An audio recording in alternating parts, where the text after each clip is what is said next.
Well, I am so really honored to have you, Dr. Knobbe, on with me because I so respect your work. And I, as an eye doctor, so passionate to try to help as many as I can to avoid this macular degeneration. My own dad lost the majority of his vision from it.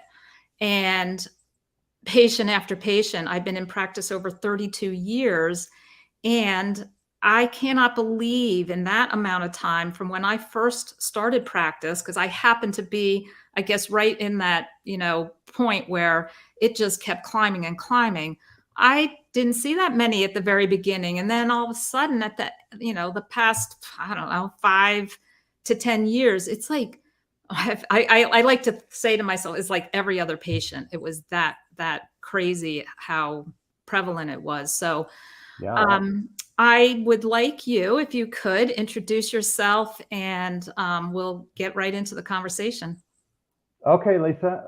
Yeah, thanks for having me on. It's an honor and pleasure. So my name's Chris Knobbe. I'm a physician and ophthalmologist. That's eye surgeon, and um, I graduated from the University of Colorado School of Medicine back in 1990 and finished my ophthalmology residency in '94. And I practiced until 2015. Um, and through my own suffering, with arthritis, I went down the path of trying to understand a lot more about nutrition beginning in 2011. And I eventually learned that it is processed foods driving most all of the chronic disease, like coronary heart disease, strokes, cancers, diabetes, and so on. And then in 2013, I hypothesized that it might be processed foods driving age-related macular degeneration, and that just took all of my attention outside of practice, really, for about a year and a half. And by February of 2015, I was so convinced that hypothesis held water. Not that I could prove it, but that it held water, that it was valid and could be evaluated, that I left practice to pursue that. And with a small group, primarily one nutrition researcher and a number of ophthalmologists from the South Pacific, where we didn't have any studies on the prevalence of macular degeneration, we did a study, basically, and correlating processed food consumption through the consumption of sugar and vegetable oils against the prevalence of macular degeneration. And we evaluated that in 25 nations. And lo and behold, every single nation supported the hypothesis that it is processed foods driving macular degeneration. And by far and away, the evidence strongly supports the position that it's the vegetable oils, the highly polyunsaturated vegetable oils, that are the primary driver. And so anyway, we published a paper, I published a book back in 2016 on macular degeneration, and but over the last 4 or 5 years, my focus really got a lot more broad again, which is where I started. So I went broad, and then narrow into macular degeneration for several years, and then broad again. And I've been looking at vegetable oil consumption versus virtually all of the chronic diseases, coronary heart disease to cancer, strokes, diabetes, metabolic syndrome, and so on. Been, looking at all of that over the last maybe 4 or 5 years, really intensively. So we recently published a book called The Ancestral Diet Revolution, and Lisa's going to hold it up there. Yes, I have a link to it down in the show notes, and it's an amazing book. I so applaud you for the amount of work that I know that went into that. It's just a fabulous book. Yeah, you can see that, that's my heart and soul in that book, and my co-author Suzanne Alexander as well. This really was the culmination of 12 years of research and about 3 years of working on that book. And Suzanne probably put in a couple of years of her life into this book. And our goal is just to try to reach people with this message about processed foods and vegetable oils driving all this disease.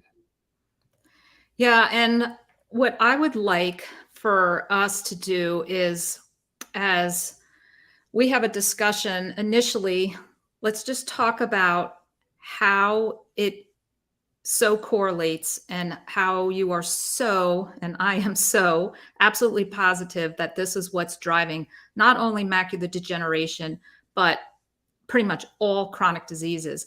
But I would like to at least, for because so many are concerned about macular degeneration because it's so prominent. And we're going to go through just some brief information first about the prevalence. So I don't know if you could speak to this, because I know, there's a whole history of when the ophthalmoscope was invented back in like 1850. So it wasn't the fact that we couldn't look and detect macular degeneration.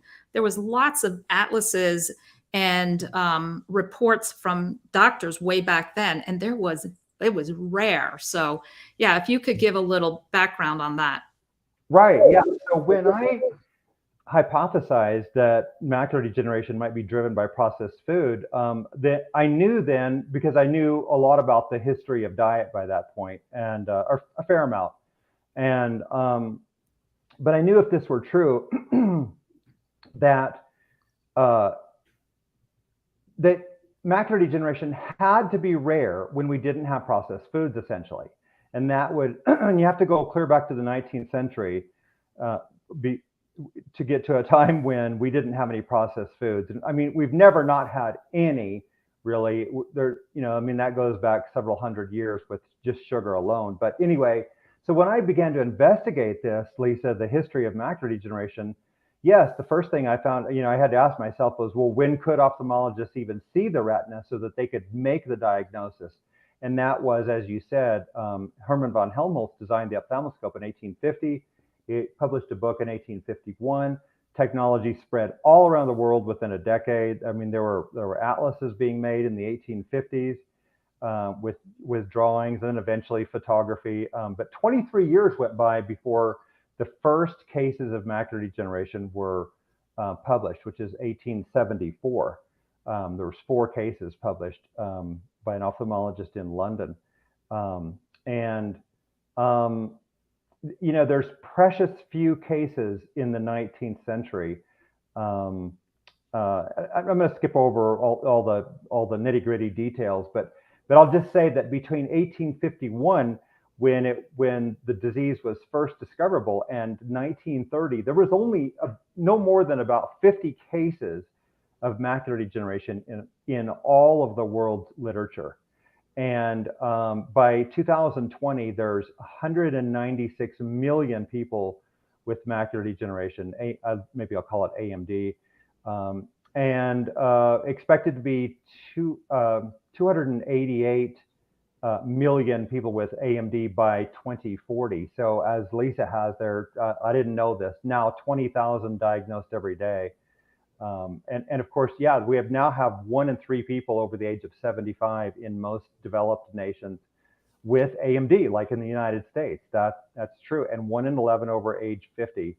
So yeah, and this is also the leading cause of irreversible vision loss and blindness in people over the age of 50. Wow. Now, Lisa. Oh, yeah, recently learned that it's over age 50 now, the leading cause of irreversible vision loss and blindness. And there was, by 2004 or 5, I believe it was, the World Health Organization had already determined there's 14 million people that had bilateral severe vision loss or bilateral blindness due to macular degeneration. 14 million. That is a staggering number of blind people. It's really hard to comprehend that compared to 1 in hundreds and hundreds of thousands back in 1900, right? Right. So it's crazy. So the next thing I want to do is, just so that all of you watching can get a little bit of an idea of just the different types. So you've all heard of dry versus wet. There's really only about 15% of the cases convert from dry to wet. And those are the ones where you hear about people getting injections in their eye every whatever, 6 to 8 weeks. And then there is the geographic atrophy is sort of more of an end stage scarring stage of it. But we will talk to these different topics, types of macular degeneration as we go forward in the discussion, because I know it will come up with what can be reversed once we all learn what we need to do. So let's go to, for those who don't have an idea of how does it affect your vision. It's your central vision. Your macula is what we are pointing whatever we want to look at. And when you have a disruption in those that tissue, you get a big blurred spot. And then everything outside of it is not in focus because our main 20/20 vision is at the macula. That's why you see in this simulation, the rest of the letters on the outside are not clear. It's only what you're looking at with the macula that would be clear. So, and it's really terrible as far as being able to, people say, I just want to look at my grandchild's face. And you look at the face and all you get is that blurred area. And it becomes very debilitating as it progresses. Again, here, it's central vision goes. And I just want to throw in here, Lisa, that to this day, and I left practice 8 years ago, but to this day, it breaks my heart when I think of the patients that I had that did lose central vision to this, and they could no longer, some of them could no longer work. They could no longer see their grandchildren's faces. And this is heartbreaking. There's times, I'm sure you've experienced this too, because we just see so much macular degeneration today. Yeah. And what makes me really want to cry is the fact that it's preventable.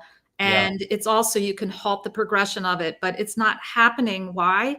Because all these eye doctors out there, and I'll show you a little bit further later in this video, that it's not that they're maliciously not trying to heal you. They just are ignorant of the information. That's my opinion. I don't know. How do you take it, Chris? I mean, I know you've been trying to lecture, but sometimes you're not allowed to lecture at certain places because they might be sponsored by those AREDS vitamin companies. Mm-hmm. Yeah, there's been a major pushback from mainstream ophthalmology. We're in the process of trying to publish a very, very big paper on this, and I have 18 co-author colleagues, including many ophthalmologists, retina specialists, a couple of mathematicians, a physicist, all of us that have worked on this paper for about 4 years collectively, and the data is strongly supportive of this hypothesis. So once we get that published, and I feel pretty confident that we will, it's under review right now. That once we get that published, I think that I'll be able to get on stages in ophthalmology symposia, conferences, and present this, but never been able to do it on in any major ophthalmology organization other than the Christian Ophthalmology Society. That's been the only one that's accepted, allowed me to present this. Again, that's a very sad commentary on that. It's horrible. So, all right. So if we could start now discussing really some of this evidence behind your hypothesis. Right. So this is, for those who can see this, this is a graph where we looked at, this is 20 nations where we had data on vegetable oil consumption going back at least 25 years because the incubation period of macular degeneration is obviously at least 35 years. You don't see it in almost anybody under 35. And it's generally speaking more like 50 years or more. But anyway, so this is only the nations where we had 25 years of data or more on seed oil consumption or vegetable oil consumption versus the prevalence of macular degeneration in that country.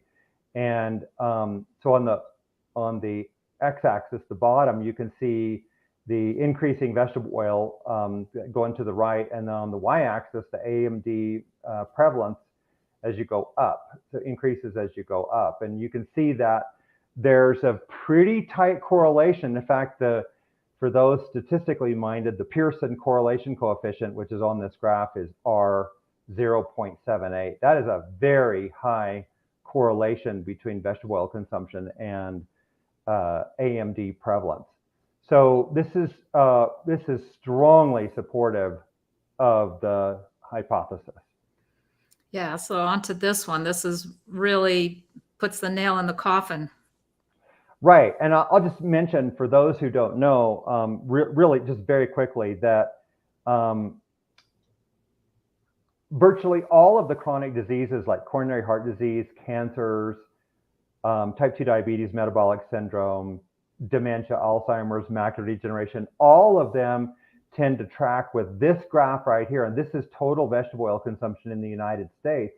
And if you go back to 1865, in this graph, you can see that we had 0 vegetable oils. And so 100% of added fats in the diet came from animal fat. We just didn't have any vegetable oils. There was trivial amounts of olive oil. Almost nobody could get olive oil even at that point. And so cottonseed oil entered the food supply in 1866.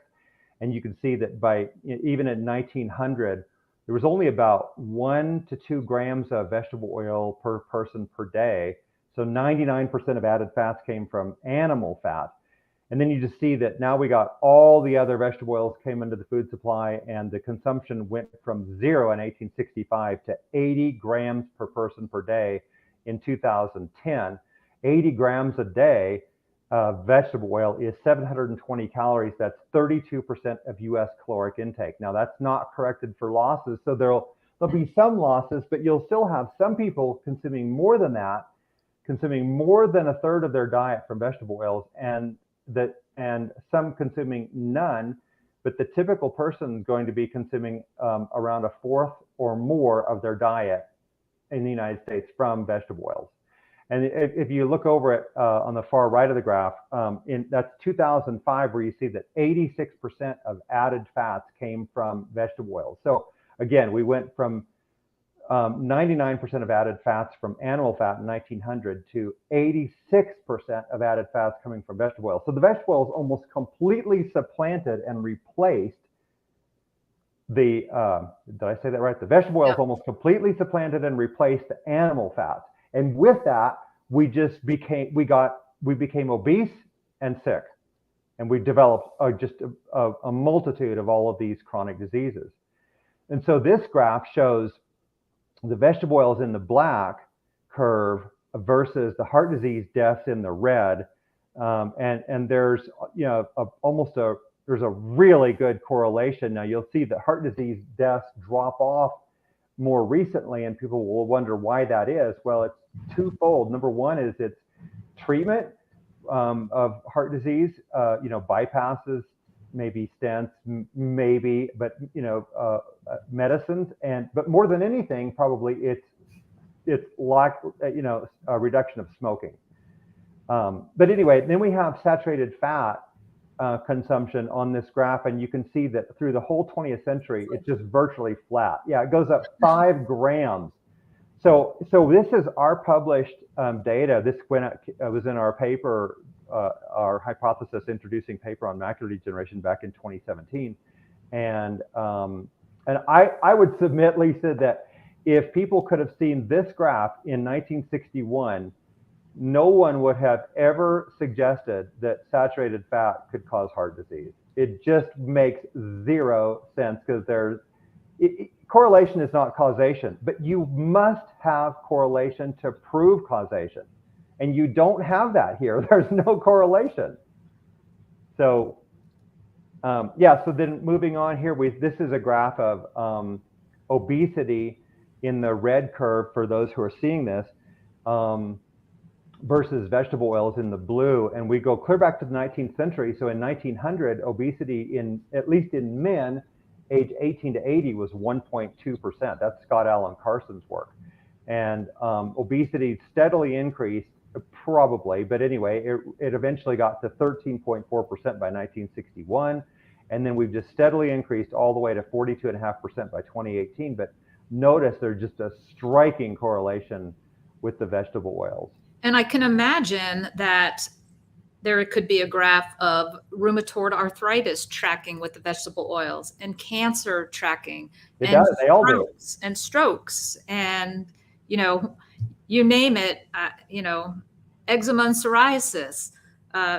We could go on and on. It's so inflammatory and so poisonous and so toxic to our bodies. But the big issue is the incubation period. Nobody's dying next week, next month from this. So everybody's just laughing and eating their French fries and, all their processed food. Like what's the problem? And until we really get this message out and get it out so strongly and so clearly that people, I'm hoping by the end of this video, where I'm going to try as hard as I can, and I know Chris is going to help me here, really hammer home how you can exactly walk away from this video knowing exactly what to do. Because you could say, oh, I'm just not going to eat seed oils anymore, but it can be a little tricky. So, yeah. So how about on this one? This one is incredible too. Yeah. So for those who think that, it's about carbohydrates or sugars or something else, it's really about processed foods. And first of all, processed foods are really refined flours, refined sugars, and vegetable oils and trans fats, basically. That's it. So here we see that, even globally, between 1964 and 2007, carbohydrates globally went down 1.4%. Sugars during that approximate period, it was actually 1961 to 2014. Wait, was that from everybody going on Atkins and keto diets? Yeah, probably. Yeah, that's probably what it was, that carbs are being vilified, perhaps, but they only went down a little. It's virtually, I'd call it flat. Yeah. Yeah, it's almost flat. Sugar, but everybody is blaming sugar, but sugar between 1961 and 2014, sugars were only up 20.2%. But from that same period, 1961 to 2014, vegetable oils globally increased 322%. That's 4.22 fold. And of course, during that same time, we've just had an explosion of obesity, overweight, and all this other chronic disease, right? Lisa, this well. Yeah. So we've looked at, the Bradford Hill criteria, and I won't try to go through them, but because I don't know them in my head actually, but it's in the book. If you look at all of the mechanisms by which we try to determine if there is causality, this hypothesis that seed oils are driving all of this disease, it's supported in every single one of those criteria. So we have dose response, you have dose response effect, you have directionality, you have the time response. Everything you look at essentially, and again, and we've got biological, pathological, pathophysiologic mechanisms. So the list is long, but we meet all of those criteria for causality. Yeah. So let's now then, now that we're all like absolutely positive that this can no longer enter our mouths to be healthy long term. One of the issues that comes up is the fact that these dang seed oils, they linger because their half-life is, there's varying documentation of it, but about 680 days. And, right. when you consume if we all stop right now, today, 680, so let's just call it 2 years from now, only half of it has exited our body. And then another half-life, which is another couple years, so 4 years out, half of that, so another quarter leaves our body. And I know pharmaceutically it takes about 5 half-lives to eliminate something. I don't know whether it's a little more or less. I tried to look up that information with seed oils, but it became irrelevant. All I know is that we have to, with every ounce of our being, avoid putting this in our bodies to try to clear it out. And here, yeah, it becomes embedded in all our tissues, in our brains, lungs, muscles, heart, skin, eyes, and up to 6 to 8 years, maybe even up to 10. But I like to be optimistic. Let's just say 4 to 8 years. Let's just say it's Yeah, I just want to interject one thing, because this is exactly what I've always thought. And this may be exactly true, but there is one paper, Lisa, that suggests that we could turn over all of our body fat in 3 years. So if that's true, that's good news for people, because if you go on an ancestral diet today, which means you eliminate processed foods, you eliminate sugars, refined flours, and vegetable oils.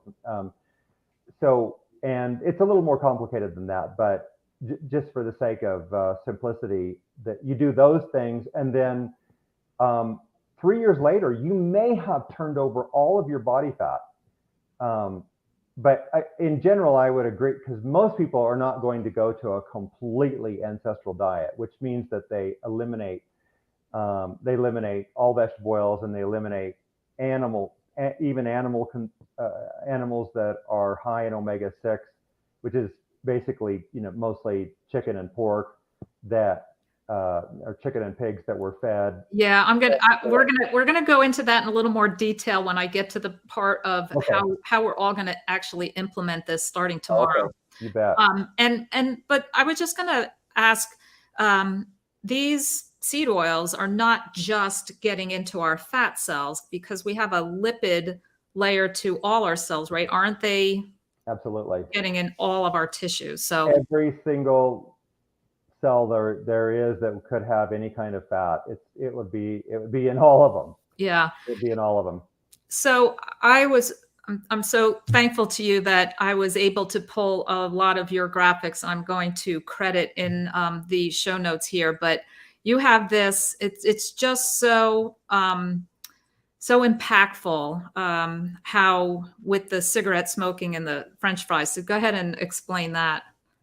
Sure. Well, the picture shows one little boy, who's smoking a cigarette, or he's about to, it looks like, and which I think would kind of sicken all of us if we see this. We just think this is the most horrendous thing. And then, and opposite that little boy is another little boy that with a big plate of French fries in front of him, which we think of as normal, or I think most Westerners do.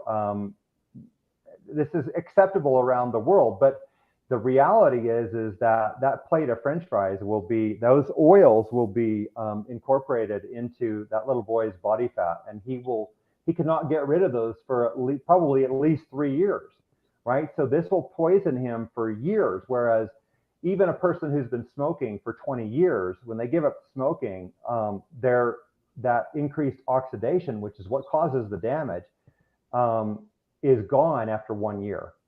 So you're really, and I've said this before, Lisa, but if I was forced to smoke or consume vegetable oils, I would be smoking. I guarantee it. And there's plenty.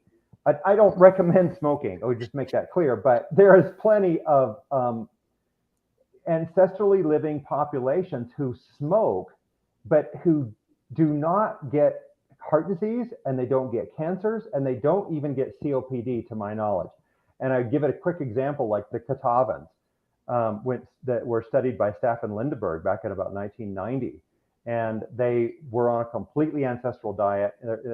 Catawba is in a South Pacific island, and they consumed coconut, fish, starchy tubers, and fruit. But the smoking prevalence is right at about 80%. It's around 76% for men and 80% for women, I think. So it's about 80%. And they don't get those diseases. There was no heart disease at all, and there's no mention of any lung disease. It's incredible. The diet protects you. Yeah. Now this one here. Yeah. So the one of the reasons that French fries are so dangerous, or anything that's fried in these vegetable oils, is the fact that when you heat vegetable oils, they accumulate these advanced lipid oxidation end products, or ALs. And one of those ales is acrolein. Acrolein is the toxicant of cigarette smoke that makes cigarette smoking so harmful in terms of carcinogenicity. And but Martin Greatfeld of England, a lipid researcher, did these studies where they analyzed French fries for these advanced lipid oxidation end products, and one of those being acrolein. And they determined that a large size French fries, 154 grams, which is the equivalent of a large French fries at McDonald's, contained 1 to 1.5 milligrams of acrolein. Well, that is equivalent to smoking, I think, as 18 to 26 approximately average cigarettes, or up to 97 cigarettes in terms of the acrolein dosage.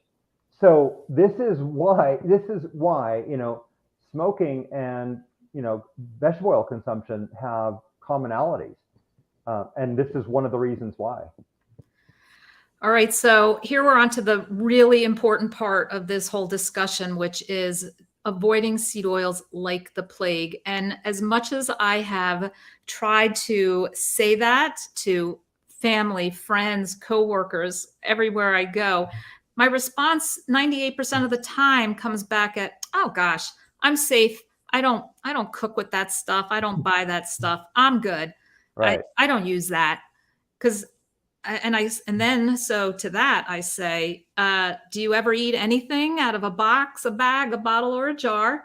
Because then I can't imagine that you'd be able to say that. But looking at all these items here that have seed oils in them, and just an example of the ingredient label there, and canola oil, palm oil, it'll say cottonseed and or, it's just in everything. Yeah. And then I say to them, do you ever eat at a restaurant or a hotel? Because looky here, everything that's fried is in a seed oil. They squirt it on every grill. I see it all the time with that squirt bottle they have. They even put it on the meat. Yeah. And then I say, you think you're ordering a healthy pan-seared salmon when you go out to a nice restaurant. Well, guess again, look what's happening. They squirt it in the pan. Why? It has a high smoke point. It doesn't impart flavor, and it's really inexpensive. And there you go. You've got your seed oil seared, healthy, unhealthy salmon at this point, which it's really kind of interesting that that's when people start opening their eyes and go, oh, well, it's not that much. So, but it's very difficult to avoid it in our society. Yeah, I'm convinced, like you are, Lisa, that the enormous majority of people are not using vegetable oils at home, and yet they think they're not getting vegetable oils, exactly as you're saying. And they're getting, a lot of them, they're getting what the average American's getting, like 80 grams a day, 720 calories worth. Because again, it's in all of those foods. For people who don't believe it, just take a look at all of the processed foods, all as Lisa just pointed out, boxed, packaged, ready to eat foods, or restaurant foods, fast foods.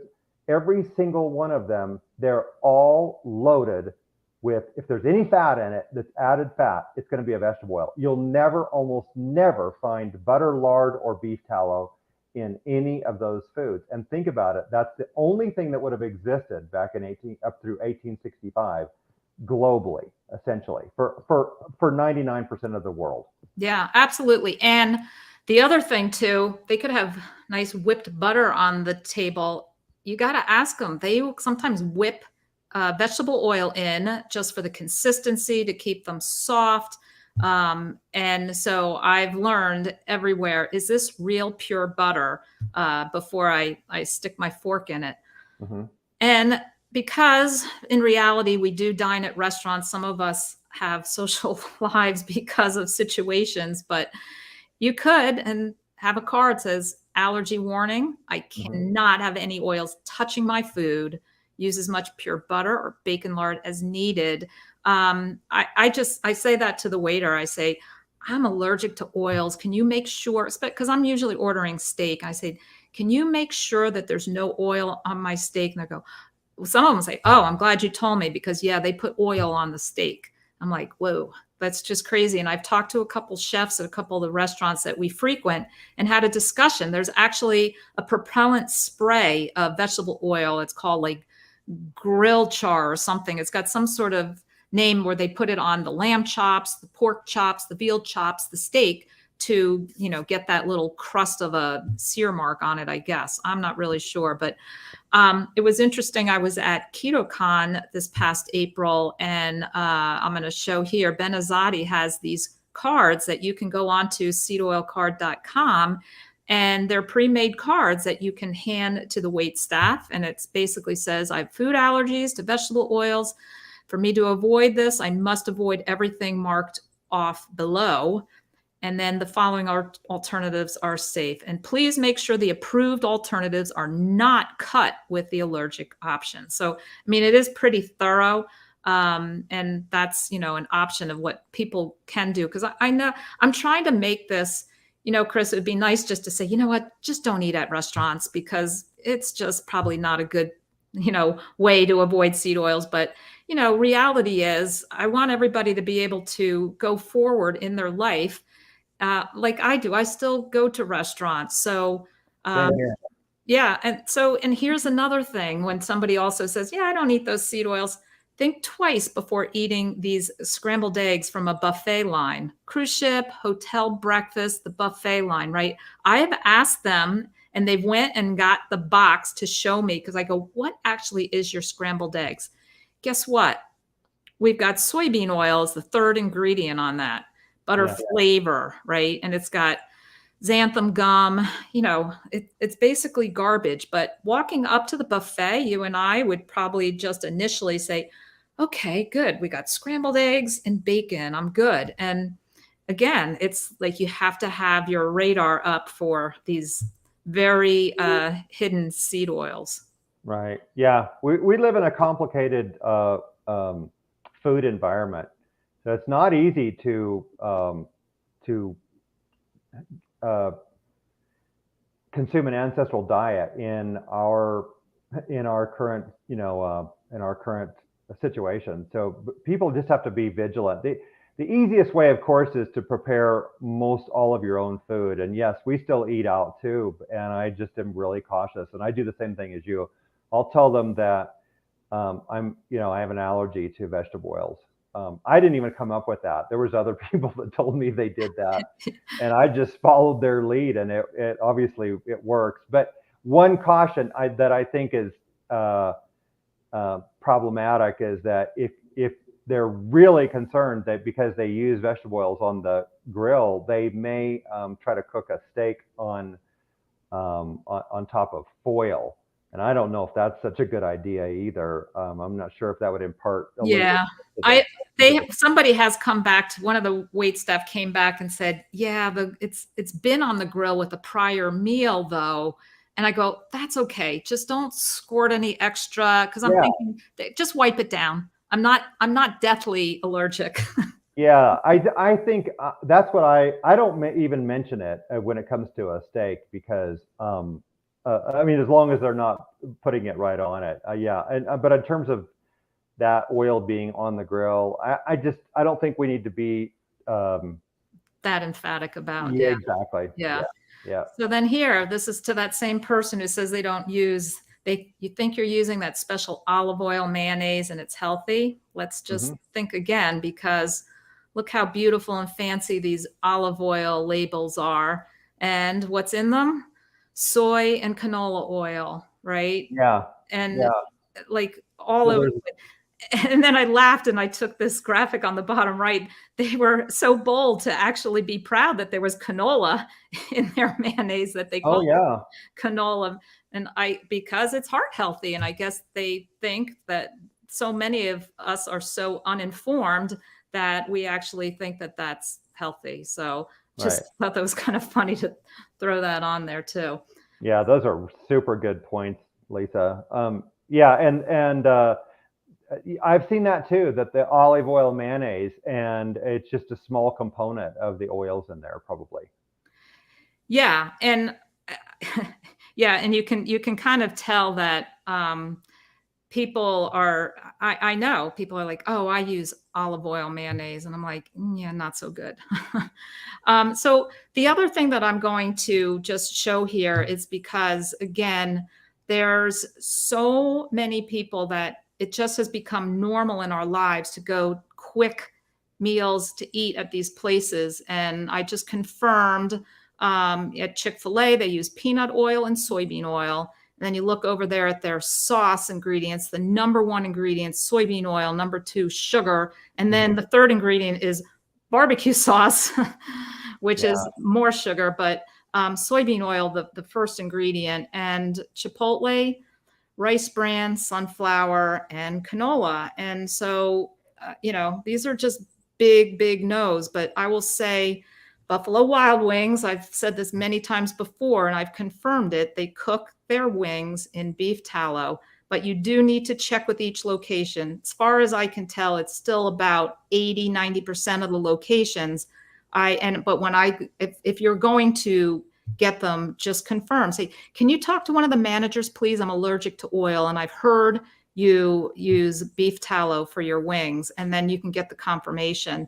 And then I happen to have known somebody pretty high up in corporate McDonald's who confirmed absolutely the burgers are not grilled in any oils or on any oils or nothing sprayed on them. So, at least we have to have a little bit of leeway and,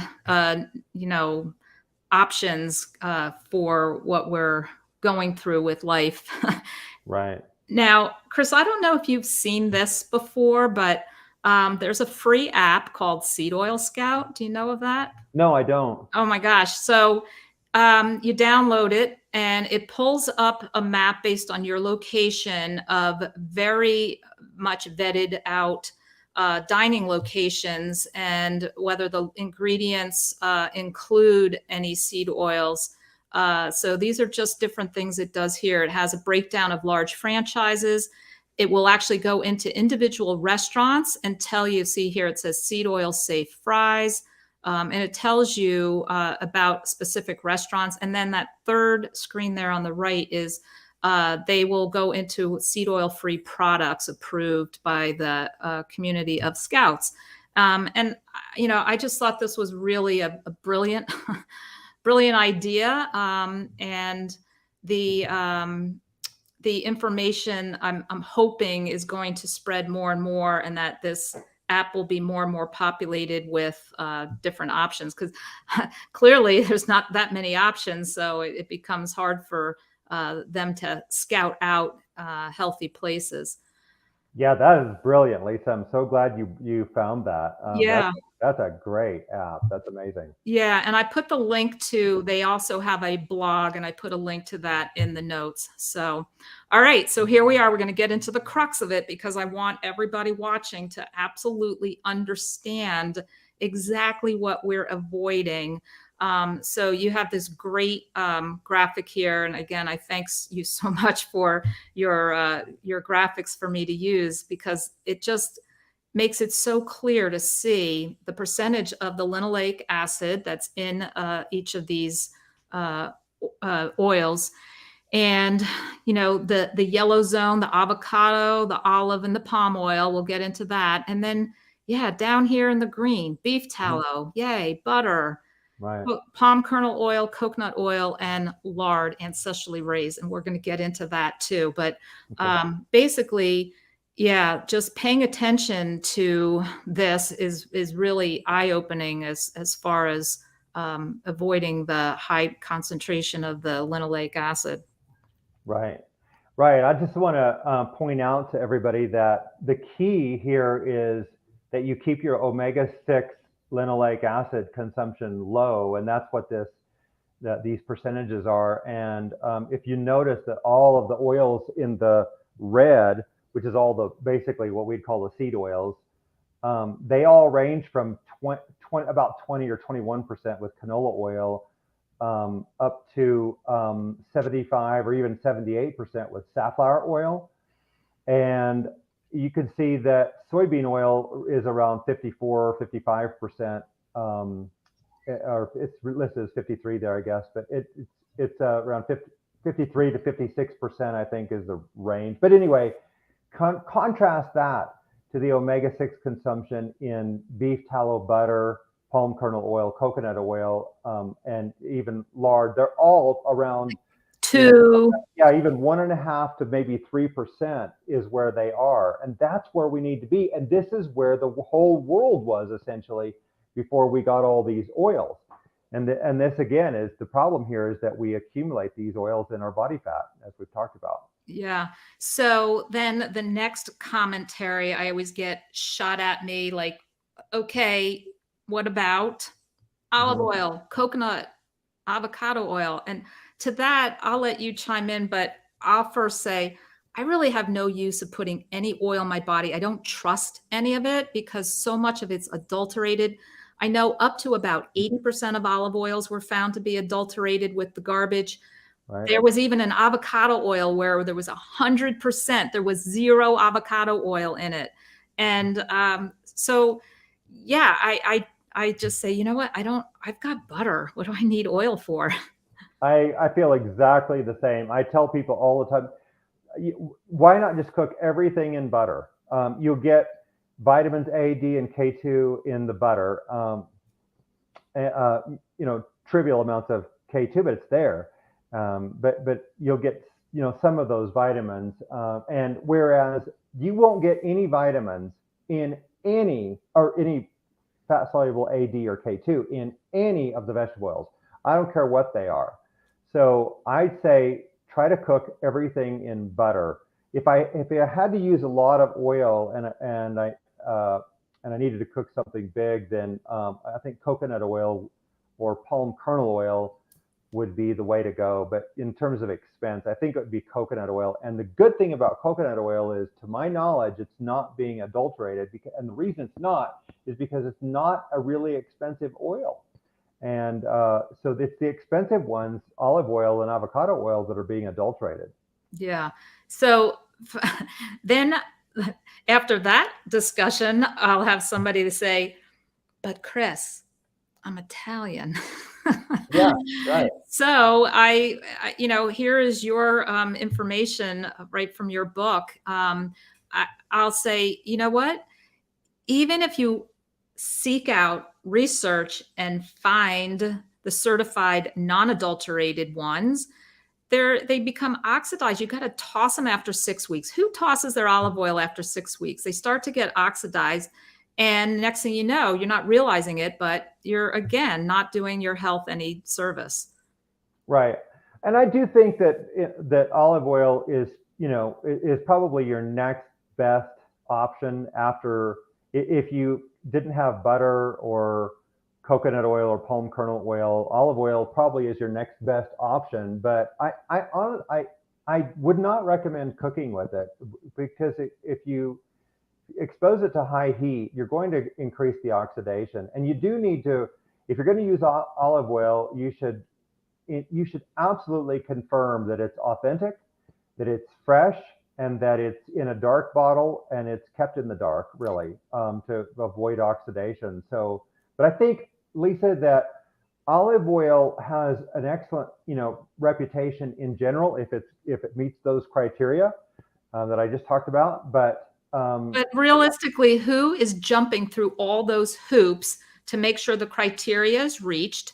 And if you're a person who has the signs of earlier macular degeneration, family history of it, somebody who's gone blind from it, why are we messing around? Are you just dying to have olive oil? Come on. I agree. I would not use it if I had macular degeneration, or any of the chronic diseases like dementia or Alzheimer's or heart disease. I would not be using. It's just not worth the risk. Right. But if you do, again, I know some people are going to use it. In the grand scheme of things, the consumption of olive oil, people need to understand, it is trivial still. It's about 1 to 1.5% of the entire world's consumption.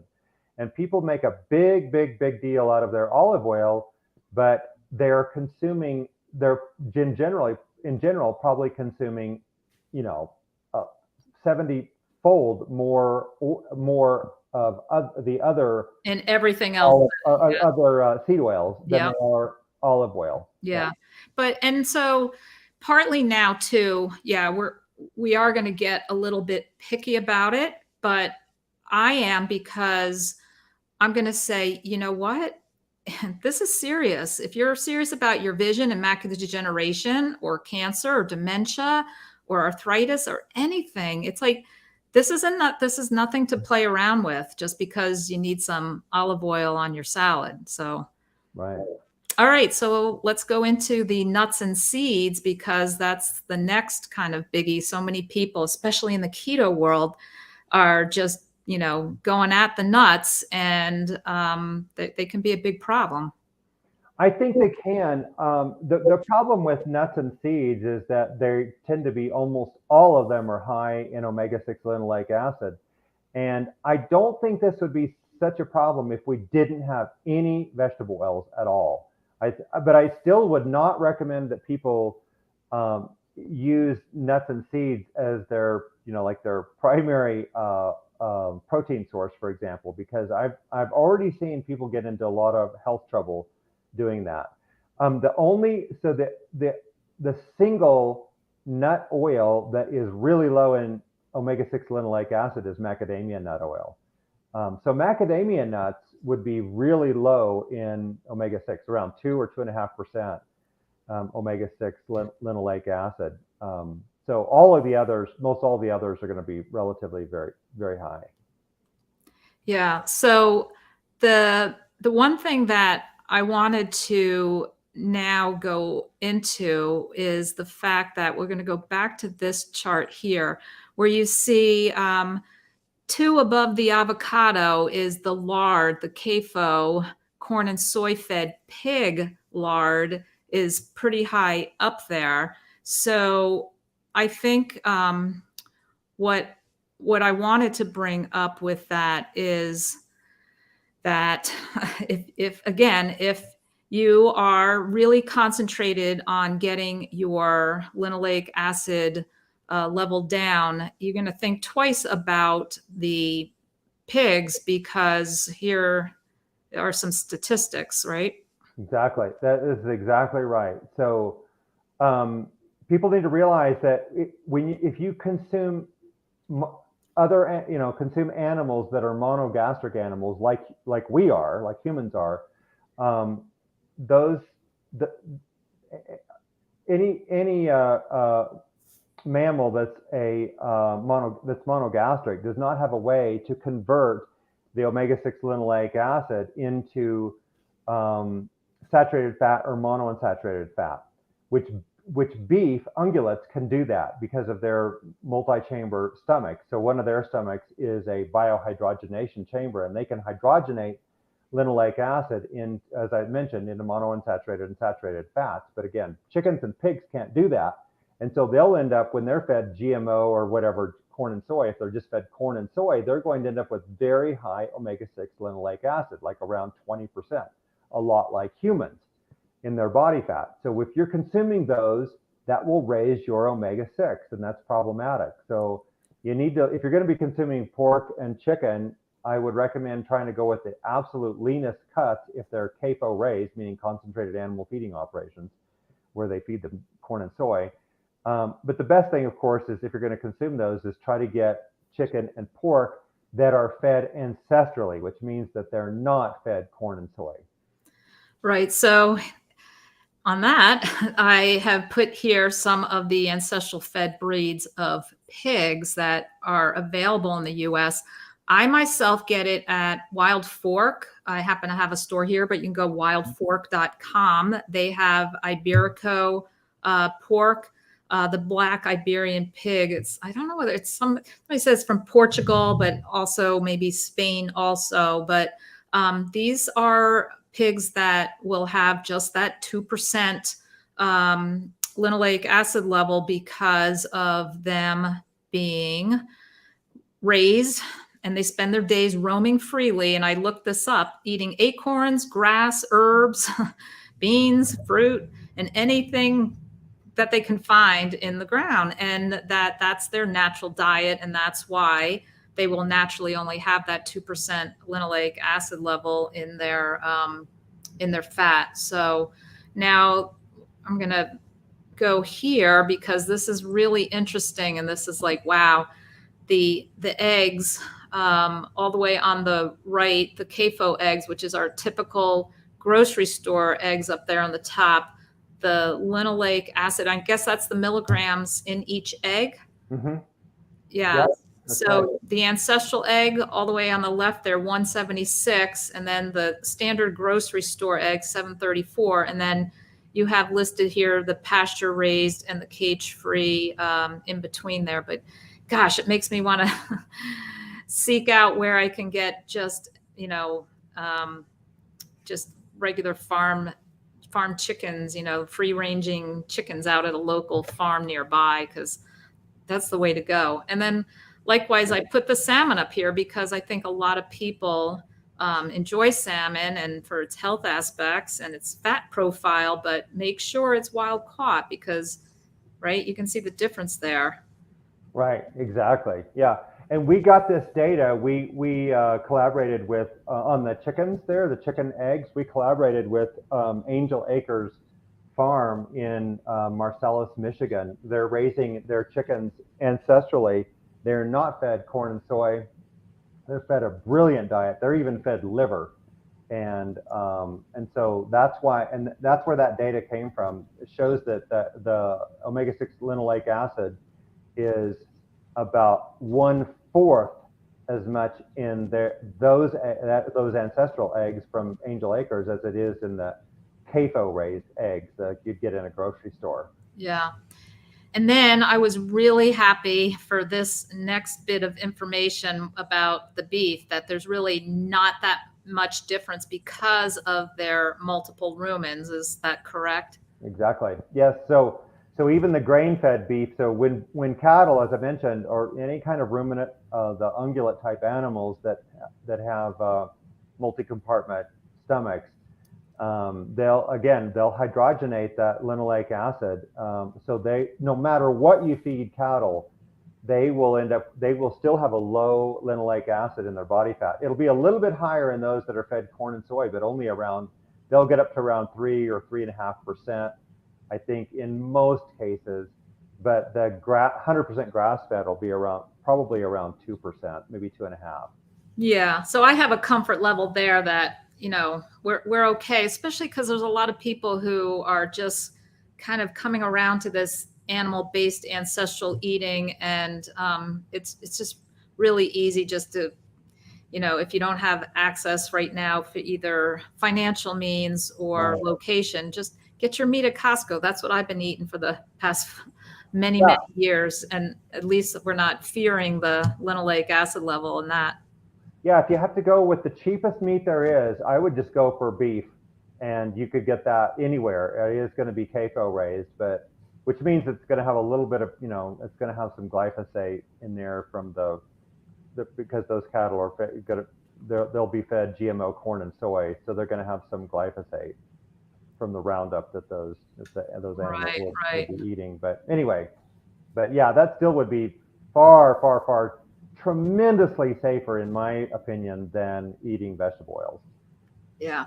And then very interesting here, the beef burger versus the plant-based burgers. Like, wow, look at all the seed oils they're getting in there. Yeah, exactly. Yeah, the plant-based burgers are just dangerous. Yeah. Okay, now the next big topic that I want us to talk about. This topic is so important because I have so many people who are I think a lot of people get a comfort level in, well, my doctor said that I got to just start taking these, and they're popping these, and they're not told one little iota bit of information about seed oils. They're told to eat lots of green leafy vegetables. And I'm saying this from being myself an eye doctor and going along with the narrative of the standard of care.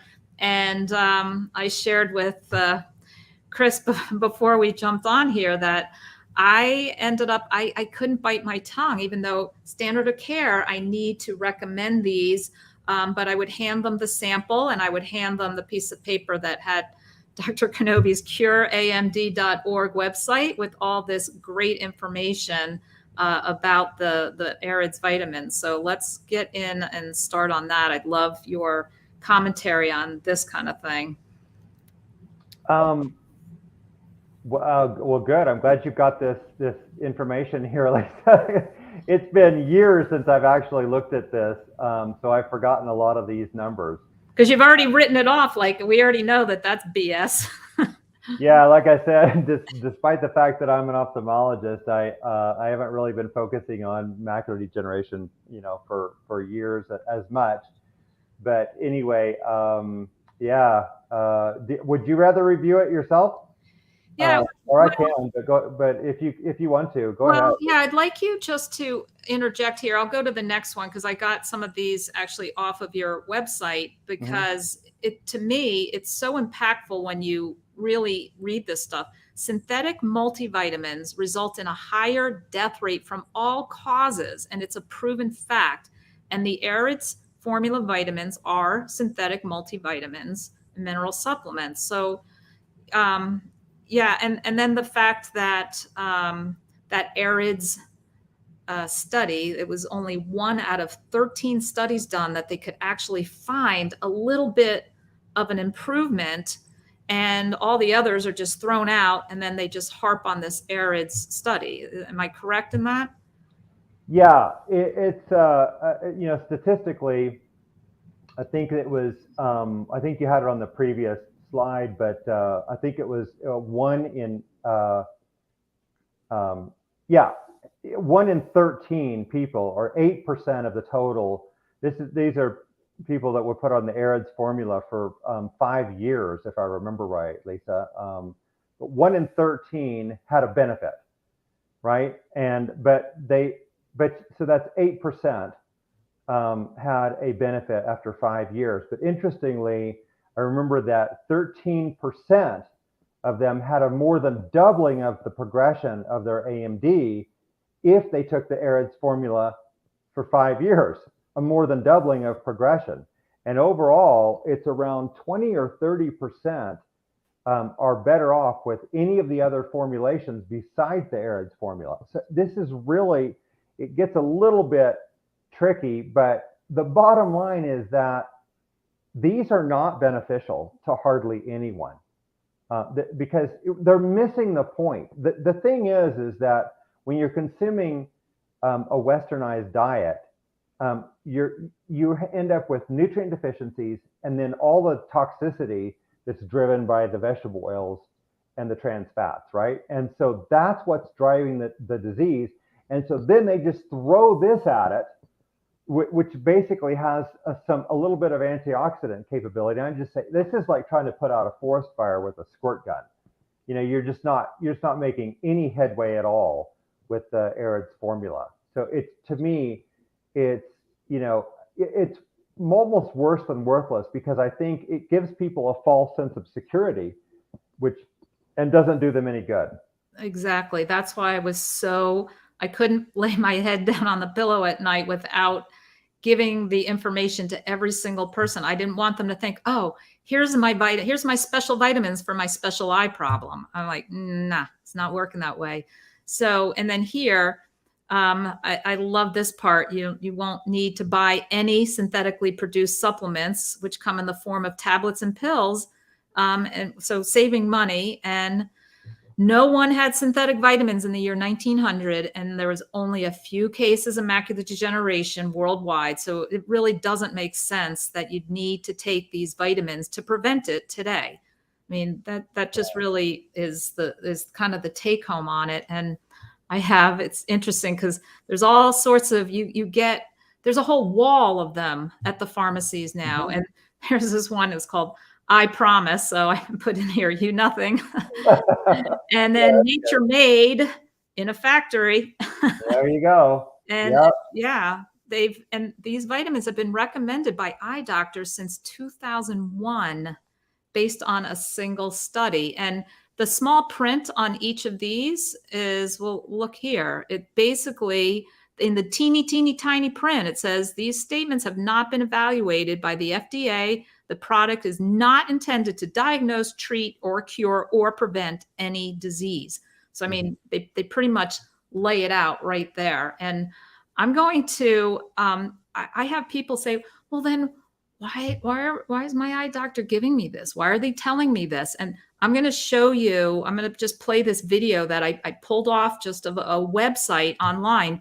And this is what our patients get barraged with, and everybody probably watching here. So let me hang on a second.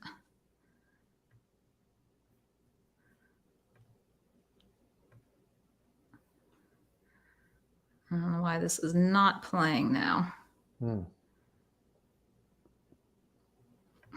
Darn, that was a good one too. It was basically all of these physicians who were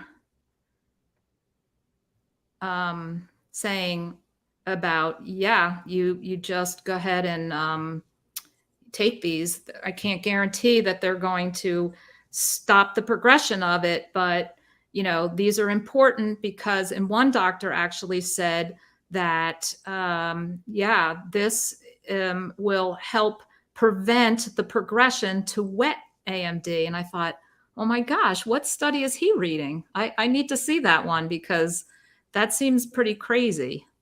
Yeah, that's a false statement.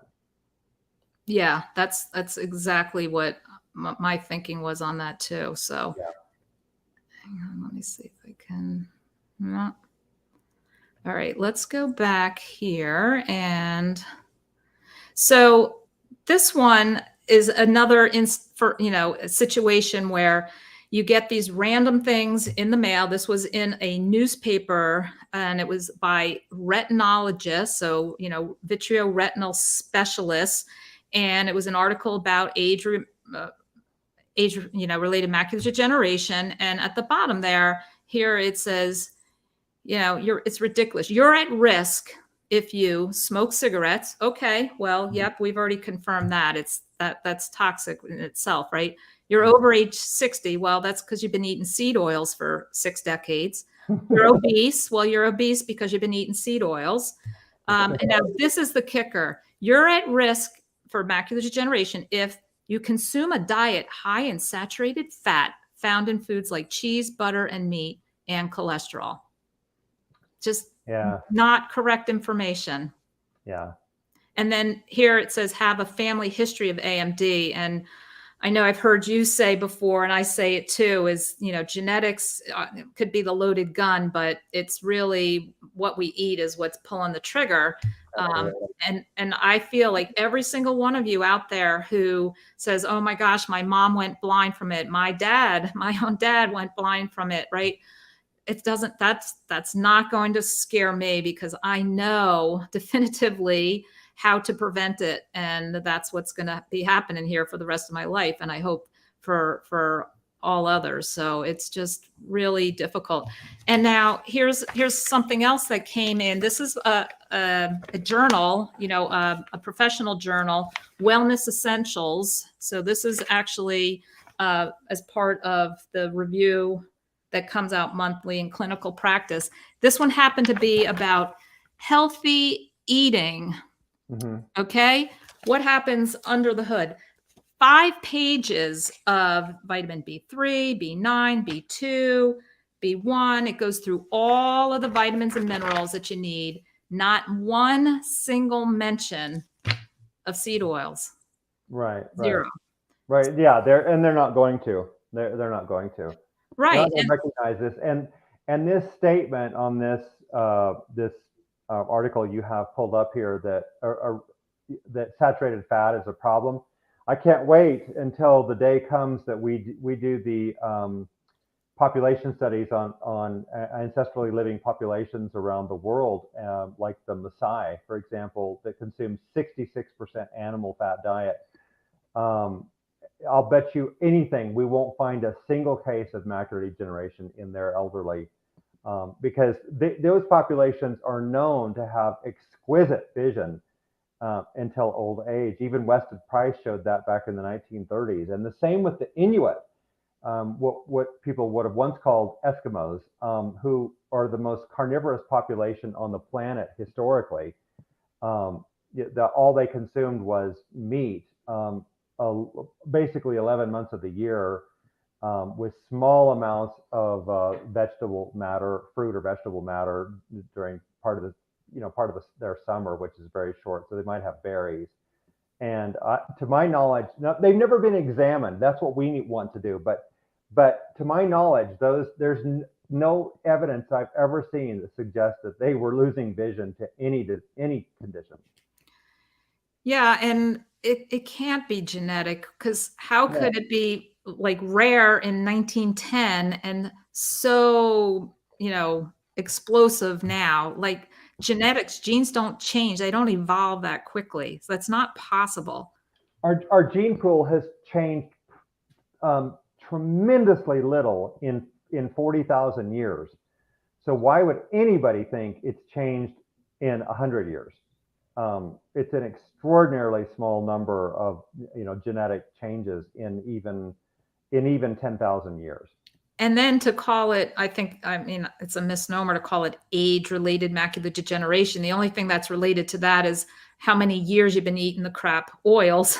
But there was just as many old people in 1910 as there are now. It really, I keep trying to explain this to people and get them to understand how important it is to stop eating these things. But we could also look at the other side of it, Chris, that sometimes this is not so easy for people to stop. People are addicted. There's addiction experts that are on staff at these food companies that these people turn to food for emotional issues, for, procrastination, for stress, for so many different reasons that sometimes, even though you know better, it's really hard to stop. So this is kind of like a multifactorial issue for really getting people to understand how important it is and to actually give it up. Yeah, but the thing is that it's the sugar that's addicting. Certainly, I mean, I know myself. If I love chocolate, and but if I start eating it regularly, I just kind of want more and more. But the thing is that no one would ever miss vegetable oils if they replace those with natural animal fats like butter. No one. I've never ever heard of anybody say, "Oh, I just can't wait to have my vegetable oil." Nobody cares because they don't taste. Right, but they mix it with sugar and salt. Well, absolutely. And That's what processed food is. Right. Yeah, it's refined flour, sugars, and vegetable oils. I mean, so you take something like a Pop-Tart as a perfect example. That's primarily what it's made out of, what they're made out of. And Chris, they even make chocolate Pop-Tarts too. Yeah. Yeah, my favorite. Yeah. Yeah. So, but yeah, so literally, for a few cents, they can make Pop-Tarts again with refined flour, sugar, and vegetable oils, and sell them for the box for $3, right? Yeah, it's all in profits, which is so sad at the it's in exchange for our health, which is just and our vision. It's so sad. So yeah, so I took these quotes from you that I just thought were so impactful and really hit home with how the vegetable oils are really the primary drivers of all chronic disease, not just macular degeneration. And yeah, we've just taken the advice of, what we assume is solid information about heart healthy and lowering your cholesterol, and it's just so it's so disheartening to think that we are trying so hard with this grassroots effort from the bottom up to get out such important information. And I'm just hoping that as time goes on and more people are able to spread the word, it will eventually really come to be common knowledge. Maybe it'll be like cigarettes where everybody will kind of know, and then all of the food industry is going to have to take it out. And well, we'll see how that goes. But Right. yeah, but it's so important. And I'll kind of Yeah, and I think I might mention here, Lisa, that when people hear, if they hear this for the first time, you know, they might do what any reasonable person would do, is to try to go out and find some other validation that this hypothesis is supported by the evidence. Well, they could, you know, could read my scientific paper or my book on macular degeneration, for example. But if they try to validate that, you know, from the major nutrition institutions like the Harvard School of Public Health or Tufts University Nutrition Department or Mayo Clinic's Nutrition Department or the American Heart Association, they're going to find that all of those organizations are telling us to consume vegetable oils, and it's for one reason. I mean, that the only health reason that they can lay that at the feet of is the fact that they lower cholesterol. That's the only thing. And people need to realize that those institutions, they're all supported by big food and even vegetable oil manufacturers. They're supported by those. In fact, that was where the American Heart Association got its huge start back in 1948, was when Procter and Gamble was making Crisco and, you know, and other and vegetable oils.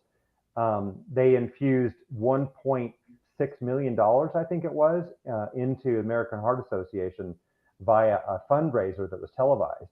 And that's where the American Heart Association got its start, and they've been in bed with Procter and Gamble and other, you know, seed oil organizations ever since, I believe. So people need to realize, they need to, you know, they need to know that you've got to follow the money, and that's where everything becomes altered, and people begin to try to pump out research that supports their right. And unassuming people who are thinking they're looking into this and doing research are finding research done by studies funded by the company who's going to profit from it. And it's just it's really difficult. There's something so wrong with our system at this point, you know. Yeah, it's a broken system. Yeah. So really, what I want to have everybody walking away, like I said, is to have all of these things that we've gone over. I hope they've been helpful, but this is this final list of what you have in your book, the low LA protocol and its rules to live by for overall ultimate health is: number one, avoid all of the high PUFA oils, eliminate all processed foods, cook at home if you can, and dine out mindfully. And then the pork and chicken, if you're going to eat it, source it ancestrally, and then eliminate the nuts, seeds, and oils. And I think if you really follow these 5 tenets of the protocol to live by, that I mean, I'm here to say, and I'm thinking you're agreeing with me, that this will be a point where you will be able to prevent or halt the progression of macular degeneration, because I know so many people watching this are concerned about that. Yes, absolutely. And thank you for putting that list of those rules together, Lisa. I want to mention that I published my book on macular degeneration. It's called Ancestral Dietary Strategy to Prevent and Treat Macular Degeneration. There it is. Yeah, so that came out in 2016. There's been a lot of people that have followed that since 2016 or 2017 that have reported back to me, literally probably hundreds of people by this point. And virtually all of them that have carefully followed the diet are stable with their macular degeneration. So they've stabilized. Now, I would tell people, every single one of them, you need to follow your ophthalmologist or your optometrist advice. It is critical that you do so. You cannot substitute diet, you know, for good medical care, ophthalmic or optometric care. You have to have that, especially if you have wet AMD, because people will say, they might have wet macular degeneration, and they are thinking that they can just use the diet. And this makes me cringe that they could even think that, because they need to have probably the anti-VEGF. Yeah, because and that was what I wanted to swing back when I said initially that the looking at these mild, early, dry stages. I have had people report to me they've gone on to a ancestral animal-based carnivore way of eating, and not for the reason of this, they weren't told, but for other reasons, whether it was their severe arthritis or their diabetes. But when they went back to their eye doctor, they were told that there was a marked improvement in their dry AMD. Once it starts leaking through the membrane and bleeding and there's fluid, you need medical intervention. This is not something you're just going to stop going to McDonald's tomorrow when you got bleeding today. So those kind of things, it's really, really important. I'm glad you brought that up.